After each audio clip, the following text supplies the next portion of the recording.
Bonjour à tous. Premièrement, je voudrais remercier l'agence et SIEP pour cette invitation. Je suis en représentation de l'Université de Saragosse. Pour ceux qui ne connaissent pas énormément l'Espagne, c'est au nord, sur la région d'Aragon.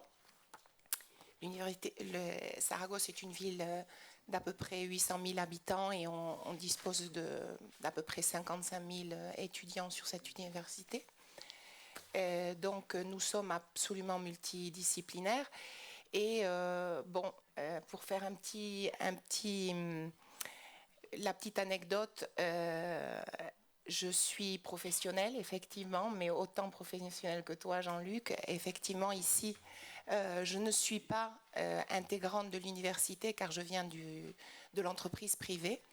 Je suis coordinatrice effectivement de ce projet Sans Miroir, mais depuis une entreprise qui est une organisation sans but lucratif dédiée, appelée Indico, dédiée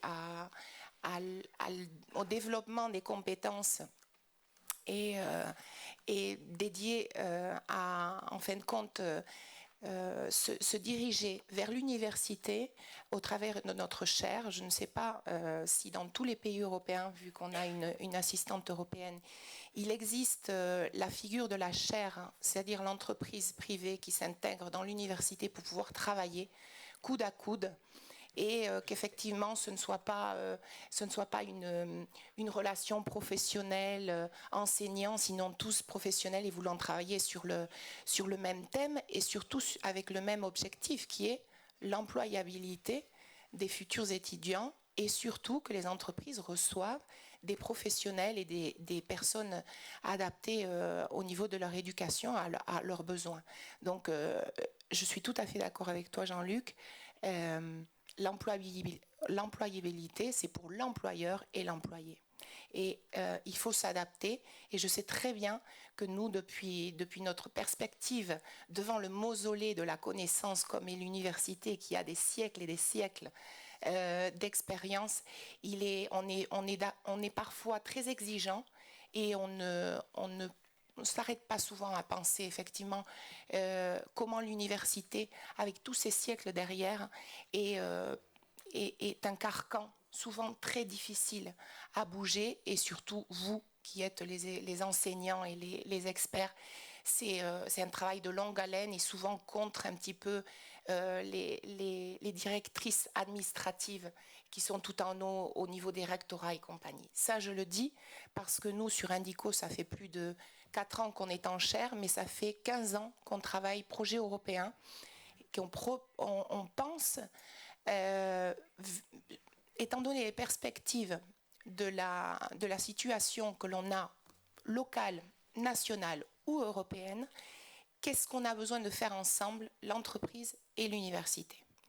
Et l'Europe nous a écoutés depuis le début. Depuis 1997, où en fin de compte, les programmes Lifelong Learning, qui est l'apprentissage au niveau de la vie, ils nous ont toujours unis. Mais je crois que plus les choses vont mal, en quelque sorte, sur notre Europe, plus la Commission européenne, au niveau de notre agence, se rend compte qu'effectivement on est un binôme, il faut absolument qu'on travaille ensemble parce que sinon les uns vont d'un côté, les autres de l'autre et on n'arrive toujours jamais véritablement à se mettre d'accord.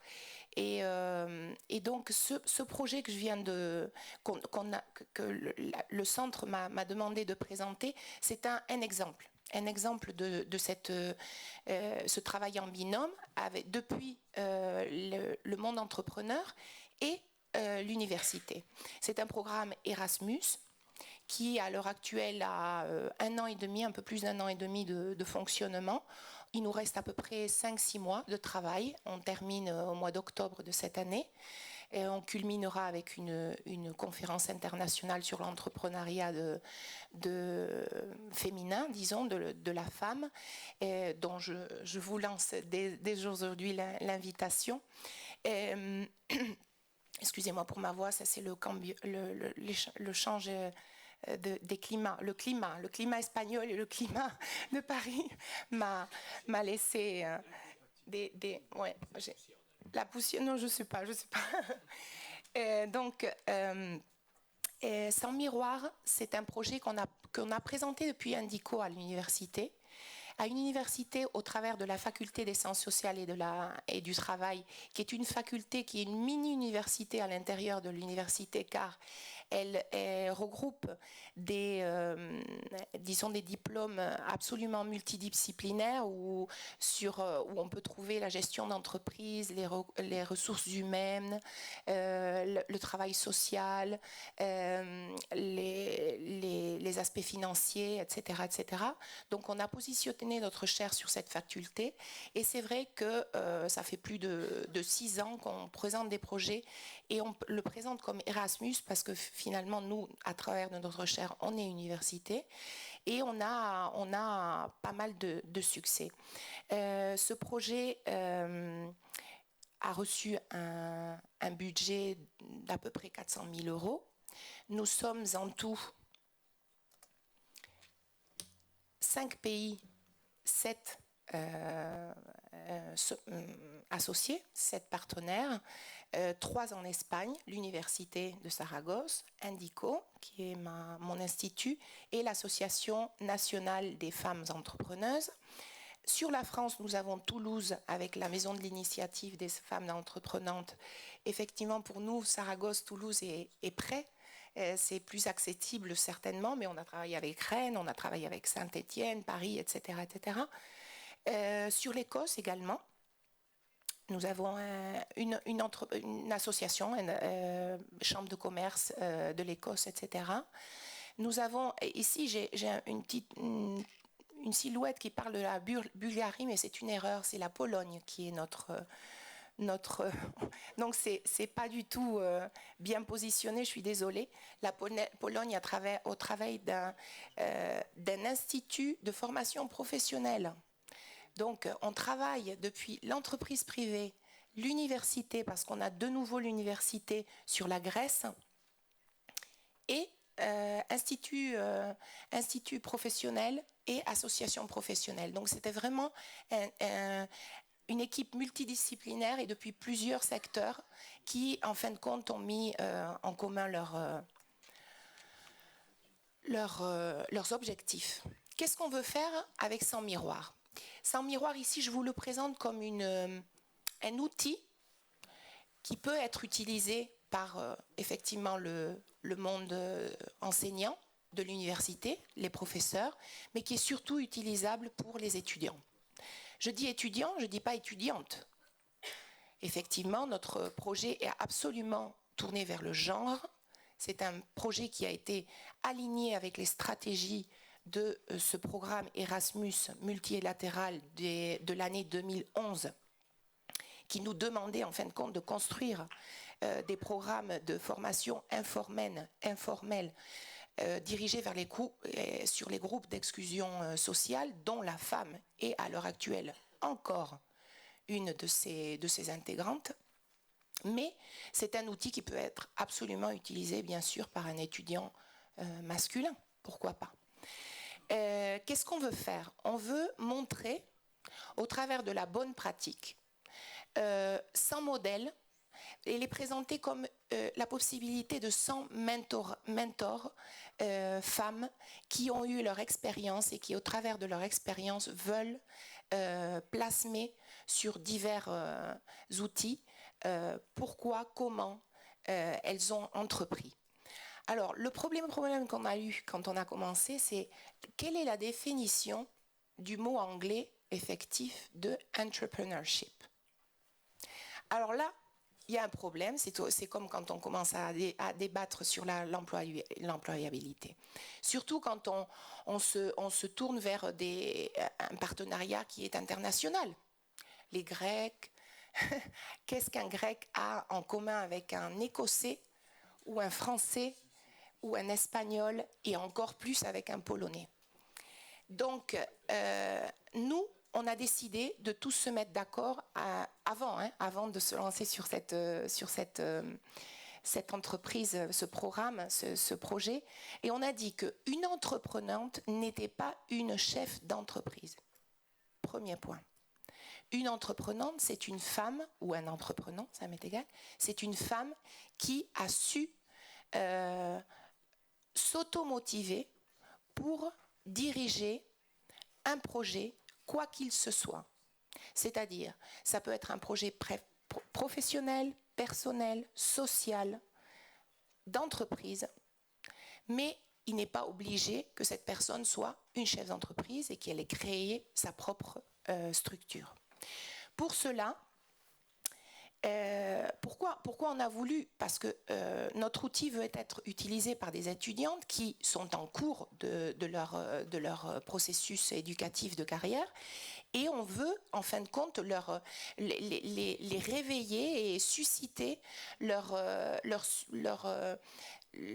perspective quand elles ont quelque chose dans la tête, un petit projet, une petite idée, vouloir les motiver de façon à ce qu'elles sachent que cela ne veut pas dire monter d'un seul coup comme autonome sa propre société, sinon le développer et pouvoir le vendre ou en fin de compte le débattre devant une entreprise qui a déjà une structure et qui peut intégrer ce projet à l'intérieur. Ou devant un parti politique, parce qu'on a des politiques dans le projet, ou devant un organisme sans but lucratif, parce qu'il y a des entreprenantes qui ont toute leur vie dédié leurs compétences au monde sans but lucratif depuis le volontariat. Et pourquoi et une sportive est également une entreprenante, parce qu'une sportive, c'est un projet personnel absolument individuel, et cette automotivation de pouvoir effectivement atteindre ses buts et ses objectifs. Donc les questions que ces jeunes femmes, ces jeunes filles se posent sont toujours les mêmes. Quand? Comment je le fais? Où je dois aller me diriger pour effectivement faire quelque chose avec cette idée que j'ai dans la tête, ou ce projet, ou cette envie. Suis-je capable? Est-ce que c'est possible? Donc tout cela, on avait besoin en fin de compte d'une façon tout à fait informelle de proposer quelque chose, un outil pour les motiver. Donc on a décidé qu'on était 5 pays, qu'on allait sélectionner 20 femmes modèles, de façon à leur faire une interview, une réunion, leur faire remplir toutes sortes de questionnaires avec un but qu'elles se demandent, parce que certaines, c'était la première fois qu'elles recevaient une demande telle, les faire réflexionner sur leur évidente compétence et non-compétence tout au long de leur expérience comme vie professionnelle, personnelle, etc., etc. En fin de compte, un modèle de vie, un modèle de personnalité. Et établir un catalogue et une fiche pour chacune d'entre elles, où elles, au travers d'un effort d'auto-critique et d'une entrevue extrêmement dirigée, établir sur chaque profil ce dont elles avaient acquis au travers de leur éducation, ce dont les compétences qu'elles avaient intrinsèques elles-mêmes au travers de leur éducation personnelle, et toutes les compétences qu'elles ont acquis tout au long de ce long chemin qui est une entreprise ou un projet, ou développer un projet, c'est-à-dire tous les écueils qu'il a fallu effectivement qu'elles arrivent à excusez-moi pour le français, mais je suis habituée à parler en espagnol. Exactement. Donc, finalement, cela se traduit sur un site web. Pardon, je n'arrive pas à... Ah, d'accord, pardon. Un site web qui veut être un site absolument ouvert, 2.0, c'est-à-dire tout à fait dirigé vers la communauté, pour pouvoir que chacune des personnes qui l'utilisent puisse apporter, avec un réseau social, effectivement, et un blog, et où effectivement on a on a accès à ces femmes-là. 3 minutes. D'accord. On a décidé de faire un balayage sur tous les secteurs d'activité qu'on a catalogués. Donc, on a du service, de l'agriculture, de l'industrie, de l'économie sociale, du politique, du sportif, du culturel. On a voulu choisir des femmes qui soient absolument accessibles. C'était trop facile d'aller voir dans chacun de notre pays celles qui ont toujours les focus et la télévision comme véhicule de leur expérience. Donc on a voulu aller voir une femme qui est à côté de chez nous, sans doute, et que personne ne sait qu'effectivement elle est un exemple comme entreprenante. Mais effectivement, on a eu aussi, parce qu'on a fait un très bon travail de dissémination et de diffusion, on a eu aussi plusieurs femmes qui ont voulu, depuis disons, le monde un peu plus des celebrities, voulu participer. Donc effectivement, on a des conseillers nationaux, des ministres, on a laissé quand même une place sur ces 20 chacun, on a laissé une place à une ou deux qui effectivement sont un petit peu moins accessibles pour nos étudiantes. À l'heure actuelle, j'ai pas disponible toujours parce que c'est pas terminé. On est en train de travailler et c'est notre projet grec qui fait le site web. À l'heure actuelle, pour accéder à toutes les vidéos, les interviews de ces femmes-là, il faut accéder sur YouTube, d'accord ? Elles vont être intégrées sur la page web, mais à l'heure actuelle, si vous allez sur YouTube et vous marquez 100 mirrors, 100 mirrors, vous avez accès à absolument toutes les femmes sur tous les pays. Là, je vous ai montré la France parce qu'on est ici, mais on a absolument la Grèce, ce sont 20 sur chaque pays, hein, je vous rappelle. Et ces structures-là ont un script. Hein, chacune d'elles disent absolument ce qu'elles veulent, de façon absolument en plus très très naturelle, mais elles sont guidées par un script très établi, de façon à ce que lorsqu'on visionne une femme depuis la Pologne ou une autre femme depuis la France, on retrouve les similitudes de cette interview pour pouvoir qu'un enseignant, par exemple, puisse établir une comparaison entre une femme du secteur de la culture ou de le secteur industriel sur une autre femme avec différents pays, différentes mentalités, et en plus un statut de femme qui est souvent très différent au niveau de, par exemple, d'une femme en France sur une femme en Pologne qui n'a peut-être pas eu les mêmes facilités, hein, au niveau de la croissance d'entreprise, etc., etc. Donc je vous rappelle que c'est un outil, hein, c'est un outil.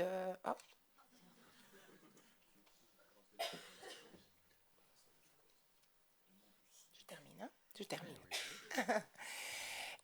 Je n'ai pas expliqué que tout est en anglais, parce que j'avais tout préparé en anglais, mais comme l'assistante est française pratiquement en 70 ou 80%, je parle en français.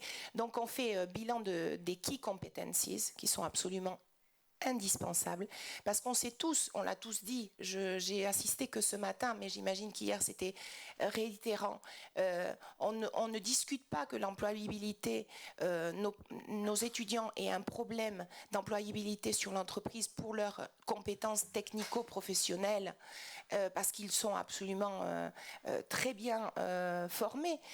Leur problème, c'est souvent les key competencies, les transversales, ce qu'on a dit depuis le départ.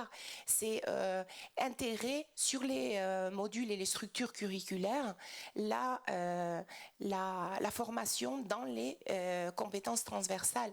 C'est ça où, effectivement, sans miroir, notre projet peut incider. Hein. Effectivement, les femmes disent quelle est leur carrière, quel est leur diplôme, mais elles le disent en secondes. Tout de suite, elles passent à parler bon, d'accord, je suis licenciée ou j'ai un doctorat ou je suis ingénieur, mais finalement, cette formation d'ingénieur ne m'a pas véritablement aidée pour être entreprenante le jour de demain, et j'ai eu besoin d'autres compétences ou d'autres formations, et je l'ai acquise au niveau de l'éducation avec mes parents, au niveau de l'appui de ma famille. Comment j'ai réussi à entreprendre avec peut-être 2 enfants en très bas âge, et où effectivement la structure de mon pays au niveau des appuis familières m'ont aidé, etc., etc. Donc c'est surtout enrichissant à ce point de vue-là. Hein.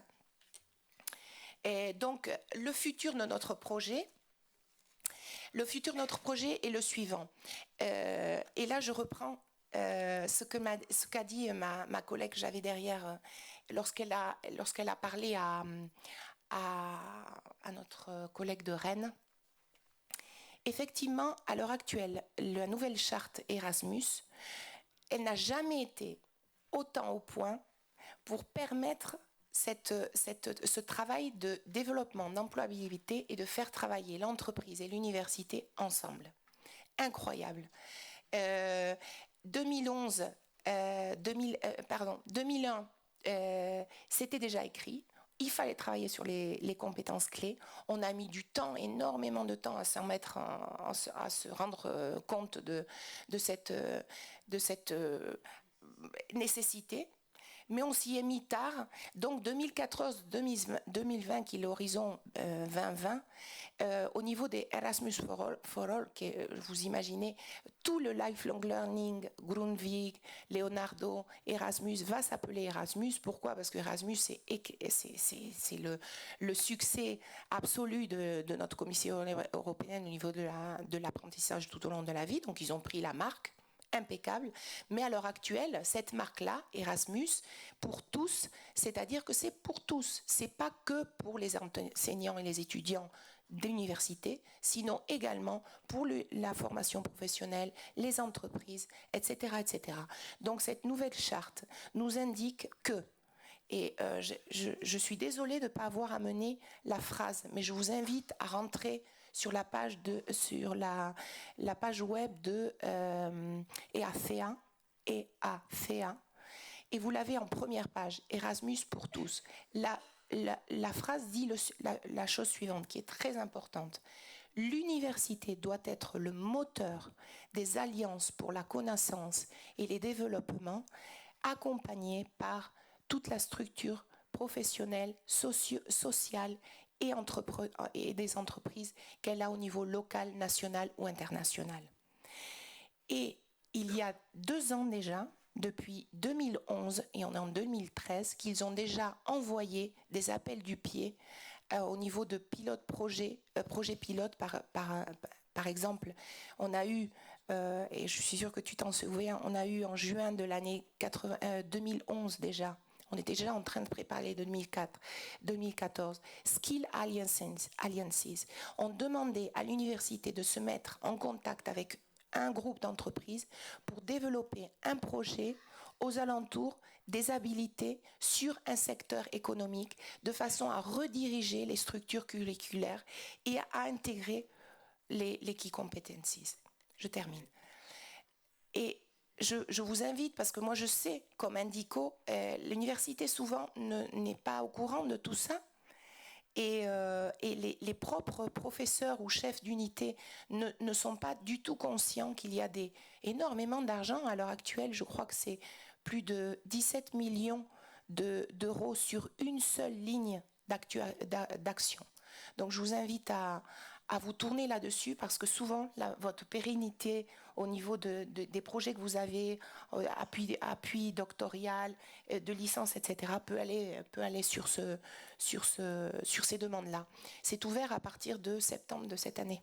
Donc, et nous, on a déjà des expériences, hein, et c'est très, très gratifiant. Merci.